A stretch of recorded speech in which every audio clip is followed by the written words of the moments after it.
बताइए कि वहाँ पलायन जो हो रहा है वहाँ भी खुशी लेकर आए, थोड़ा बताइएगा भाई, आपके पार्टनर है। नहीं नहीं नहीं, ऐसा है कि नहीं नहीं, ऐसा है कि एंकर को पूछने दीजिए ना, आप क्यों एंकर बन रहे हैं। अच्छा। एंकरों को प्रवक्ता बनते हुए देखा है हमने, लेकिन आप क्यों एंकर बन रहे हैं।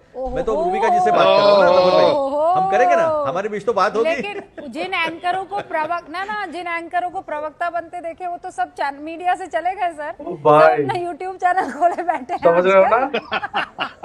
नहीं, वो अभी उसका विश्लेषण आप करो।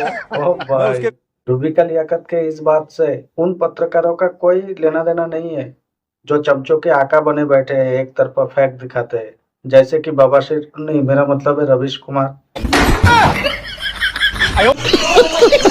दोस्तों स्वागत है मेरे YouTube चैनल पे। आज हम लोग कुछ इसी तरह के न्यूज क्लिप का रिएक्शन करेंगे। आप लोगों से अनुरोध है कि वीडियो को लास्ट तक देखिए, मजा जरूर आएगा। ये मुर्गों की तरह फिर आप सच में आप ऐसे बिहेव कर रहे हैं ना। ओ भाई हाँ रुकिए शांत, कोई नहीं सुन रहा है, ओ भाई कोई नहीं सुन रहा है, आवाज डाउन है। अरे कोई नहीं सुन रहा है भाई, आवाज डाउन कर दी है। अरे भैया फिर भी बड़बड़ा रहा है। अरे रुक जाइए, ओ फोन कट गया है कि कोई तार। बस ओके, हाँ बस। अरे फिर बोलने लग गए। अनुराग भाई रुक जाइए ना भैया। ये क्या कर रहे हैं रूबिका जी? कुछ नहीं करेंगे, मुझे एक और तरीका पता है, इलाज पता है मुझे। हटाइए फ्रेम से अनुराग जी, जब शांत हो जाएं, इत्मीनान से सुनने लगे दूसरों को तो ले आइएगा, ठीक है। ये कह के कर रही हूं मैं। गजब बेइज्जती है। दोस्तों ये जो भदौरिया है टीवी डिबेट में रोज आ जाता है और जब एक बार चालू होता है तो रुकने का नाम ही नहीं लेता है। नहीं बताओ, आवाज डाउन कर दिया गया है, कोई नहीं सुन रहा है, फिर भी वो बोले जा रहा है। लगता है भदौरिया को मिर्गी का दौरा पड़ता है बोलने वाला। मैडम पहले थोड़ा पानी पी लीजिए। लीजिए पी लेती हूँ।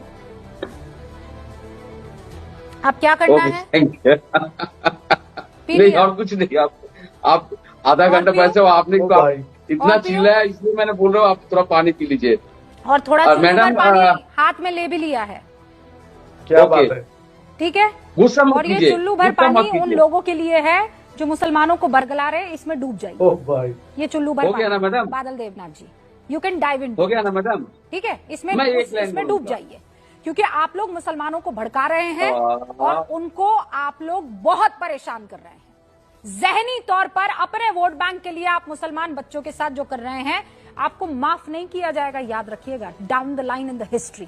दोस्तों इस नमूने ने ये तो सोचा ही नहीं था कि रूबिका लियाकत पानी हाथ में लेके चुल्लू भर पानी में डूबने की बात भी करेगी। लेकिन रूबिका लियाकत तो रूबिका लियाकत है। बात तो सही है।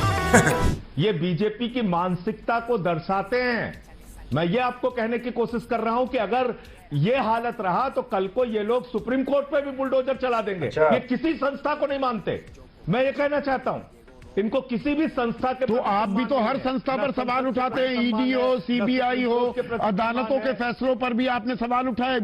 मीठा मीठा गप गप, कड़वा कड़वा थू थू। आज थोड़ा आपके उनके रिकॉर्ड पक्ष में आने की बात सुप्रीम कोर्ट करता दिखा तो आपको अदालत ठीक लग रही है। ओ भाई नहीं, ये कभी कभी सोचता होगा कि मैं जब टिकट ब्लॉक करता था तो कोई मुझसे दादागिरी नहीं करता था, मेरी बेइज्जती नहीं करता था, समझ रहे हो। लेकिन ये राजनीति में आके गलती कर दिया। पत्रकार लोग बेइज्जती कर देते हैं। कैसा लगा मेरा मजाक?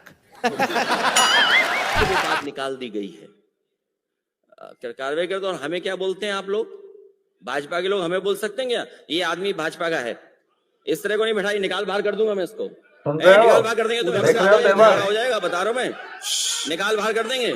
अरे उधर से आवाज नहीं आनी चाहिए। हाँ, निकाल बाहर कर देंगे भाजपा के। हाँ, मैं अगले सवाल पे आता हूं अखिलेश जी।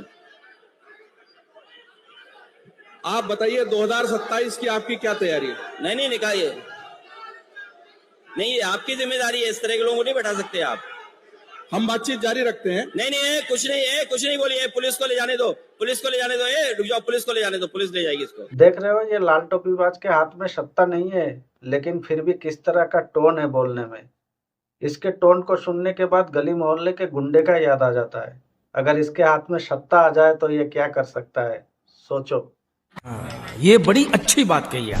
जो माफिया राज था, जो मुलायम सिंह यादव अखिलेश यादव के समय जो राज था, वो उसी 60 के लिए खतरा था। जो जमीन कब्जा हुई या लड़कियां उठाई गई, बड़े व्यापारिक घराने की एक लड़की को पेरट के उठा लिया, 1 महीने बाद वापस हो। उनकी पहुंच जो है लखनऊ तक थी, सरकार, मुख्यमंत्री, मंत्री सबके यहाँ कहा गया कि चुप रहो। फिर कुछ महीने बाद उन्होंने शादी तय की, 3 दिन पहले फिर उठा लिया। कहा गया कि अगर FIR कराओगे तो जिंदा बचोगे, इसकी गारंटी नहीं। एक DGP, x DGP Uttar Pradesh के एक कार्यक्रम के दौरान ऑफ द रिकॉर्ड उन्होंने कहा, जब अखिलेश यादव मुख्यमंत्री बने थे उसके कुछ महीने बाद, स्टैंडिंग इंस्ट्रक्शन है पुलिस वालों को कि यादव और के खिलाफ FIR नहीं लिखी जाती तो गिरफ्तारी नहीं।